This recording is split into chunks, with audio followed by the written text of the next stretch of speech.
here we are at this lovely facility in the countryside, and now we have a chance to help our students learn more about how to do Theraplay in specific ways, and including how, in more detail, to use the Marschak Interaction Method analysis, which we only overview a little bit in the first workshop, and now we have actual practice doing it. Sometimes the students get to role play the Marschak Interaction Method, pretending as if they were one of the parents and the child, and then also they get to see several MIMs and practice scoring them and figuring out exactly what it is that the process requires.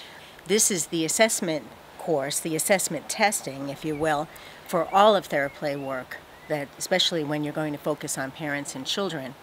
It's also used as a standalone assessment for other kinds of work. It gives you a really nice way to see what's happening between a parent and a child, a carer and a child, even teachers and children, and folks in group home kinds of settings, residential settings. So it has many, many different kinds of uses.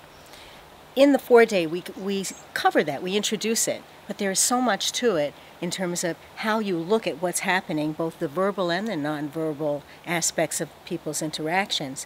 And you learn how to do a scoring with that, and you get a chance to practice it. So now we have a chance that the students are here, and they are being families themselves, and they find that to be quite fun.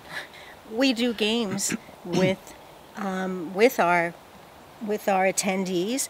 We brainstorm. There's a lot of creativity that's involved here in that course as well. So it's people really enjoy that. So people get out, and today was a lovely day, and we were able to get outside in the warm weather and actually do some of the group activities outside and really have the same kind of fun the children would have in the groups. And these are groups that you could do in a very typical classroom too, not necessarily in a therapeutic situation. They can be used in healthy classrooms to promote pro-social behavior, to reduce bullying, preventative work, sense of belonging, respect for other people, respect for the self. And that's the future in some ways of some of the Theraplay work. And we're hoping that many of the counselors and the social workers and maybe psychologists and other people who come here will learn to help teachers learn how to do this. Absolutely. And use these kinds of things in the classroom.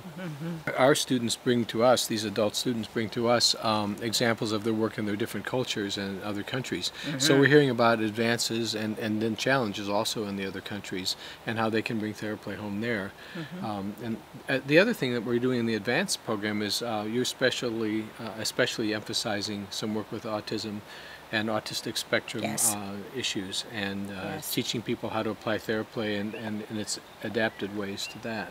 Absolutely. We talk about Theraplay skills and advanced Theraplay skills, and for that population, what we're finding is that those children often can have skills, but they really don't have core social emotional relatedness abilities, and that's what we're developing in Theraplay. So we go into from individual work to group work to family work with all kinds of creative ways to modify the Theraplay for that target group.